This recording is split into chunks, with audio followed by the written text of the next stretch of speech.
Welcome to the channel, guys. If you're new here, I hope you enjoyed this video and find it informative and entertaining. And if you do, hit that subscribe button. And those of you who already have, thanks for coming back and checking this video out, because today's video is a weird one because I bought this watch specifically because of the movement. Now, obviously I like the watch. This is not just a movement review, because that will come in the future for more of these Swiss high beat movements versus Chinese movements, etc., and other clones. But this is my first experience with the PT5000 by HK Precision Technology over in China. They don't normally make loads of movements. They're actually focusing more on touch screens and things for smart watches and phones and things like that, I think, and quartz movements. So they're not like renowned worldwide for, oh, we only do movements for watches. You know, this is their clone that they only introduced a handful of years ago. It's got a good reputation for being reliable and accurate, as is the Swiss counterpart that this is cloning. So I wanted to get a taster of how good the movement actually is. I've put it on the time grapher. I've looked at it under macro. You're going to get some information, stats and specs, all that about the movement and the watch as well. So we're going to see if it all comes together in less than £200 package. Is this Chronos, which again is the first for this channel, is it an all-round great spec, great watch with a great movement? You're going to have to stick with me and find out.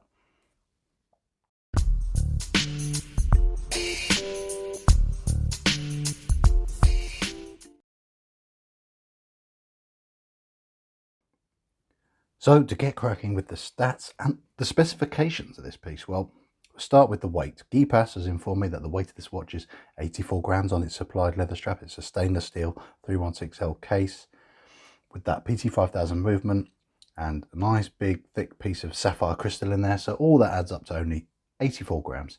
The case size 42mm. The thickness of the watch, including a slight dome on the crystal, 12mm thick. The lug to lug length of the watch is 51mm. The lug width for strap changes is 22mm, and the crown is 8mm. It's a lovely big onion crown, and the dial is very big, very clear, legible 37mm. So the lume on this watch, which you'll see in a little bit, is C3 lume. I don't know how many layers it's got, but I don't think it's got as many as some San Martin dive watches, which have up to 15 layers. This I don't think has as many, because the lume doesn't last as long as those dive watches, but that is acceptable on a Flieger. We've got blued hour, minute and seconds hand, with lots more lume loaded in the hands, the hour and the minute ones, which is very good. That's what you need. And we've got a crown which is push-pull, it's not screw down. Case, lovely. It's mostly brushed, as you can see here, with a lovely bit of, I'll pop up macros here and there. As you see on the bit between the side and the lugs, you've got a lovely bit of polished on the edge there, very nice. And then we have on the underside, it's all brushed as well, very nice. Screw case back exhibition, so you can see that beautiful PT5000 movement, which again I'll go into more detail shortly. A lovely, very thick, chunky leather strap with sealed edges. It's reasonably good. It feels good quality. It's soft, it smells nice. It's got quick release strap spring bars, and I'd say it's a little bit short. There's not quite enough holes here. I mean, I think if you've got a much larger wrist than me, I have a 7-inch wrist, there's risk of it just being not long enough, this strap. So bear that in mind if you have bigger wrists than me, 7 inches. Look, it's got a lovely double dome effect on there. Look at that distortion. You'll see in the outdoor shots how amazing this looks when some light hits it. But it's really good. You can get different dial colours. I went for the green because my first ever watch, which I fell in love with that was automatic, was a Seiko SNK that had the green dial. And that was a 38mm, etc, etc. But this, for me, feels just like the Grandaddy, the big boy version of that, because we've got the, obviously, much bigger size. I mean, the dial alone is almost as big as the Seiko watch itself. So it's a nice step up in size. And I do like the green. Adds to vintage and sort of look, and contrasts really well with the brown. So I think I've covered all the stats and the specs there. So let's go into a little bit more detail, move on to the movement, and then after that it will be the lume. So enjoy the next couple of segments.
So you've seen the stats and the specs, outdoor shots, the loom, the movement. You've got a good picture of what this piece is like now. So what's my overall thoughts and opinions on the piece, and would I recommend it? Would I recommend the movement as well? Well, I think it's a definite yes in terms of the movement. I think the fact that it's already showing really good signs of accuracy, +3, +4 a day already, and I've checked it a few times since, I mean, straight out of the box it was +1, +2, and it's barely changed, and it seems healthy. It's a good looking movement. It's still got the downsides that you would get with the ETA movement, and that is the feel of the hand winding just feels like it's not like it's not smooth, but it feels like if you rushed it, it would break. It just feels ever so slightly strained, is the best way to put it. And I think it is one of those hand winding mechanisms that you can't rush. It feels heavy, it's the best way to describe it. But the crown on this is fantastic for doing that hand winding. And it's a good looking crown as well. It's nice that it's actually polished. You've got a little bit of playing with the light going on here. Contrasts as well with the the brushing on the sides. It's really nice. Really good. The strap is okay. I think it could be longer. So obviously, warning, I'm going to promote one of my straps. I put it on one of my own straps. This is the Crazy Horse big boy one. It's got the lovely big pilot buckle on it. I put it on that because it's slightly longer. So it's always a backup plan with anything. If it's the strap's not right, you can change it out. It's quite easy. So that's plug over. But I know some of you hate it when I mention my strap business, but you know, I'm just trying to help. The loom is acceptable. It's okay for a Flieger, but I would, if this kind of loom, the way it degraded so quickly was on a dive watch, I would actually be disappointed. But it's okay on a Flieger. I'd say that's acceptable, but it's not great. I do like the green dial, but I think even though the blued hands is more appropriate and more traditional, it clashes a little bit with the green, but I still like it. I think it just makes it look more quirky, more vintage. And then I love this crystal, the domed effect here. It is absolutely gorgeous. Just really helps it play with the light, because Fliegers can be either bland or just a bit fussy in design, but what helps this with such a large display to have that lovely bit of crystal to show it off as well really helps it pop. Absolutely gorgeous. And I think it is really comfortable to wear. It's slim for a big watch. It's 12mm isn't actually that thick, and that helps because it's got a relatively slim movement in there, which is really nice. And I like the fact this has got a high beat movement. It adds a bit of class to the watch, a bit of prestige, if you will. And they have a good reputation, these movements, of being reliable, and as you've seen with my own one, being accurate. And let's see over time how that holds up, because I will be doing a comparison series between this and other high beat movements from Switzerland as well as Japan and China, to see how they all compete with each other, how similar they are.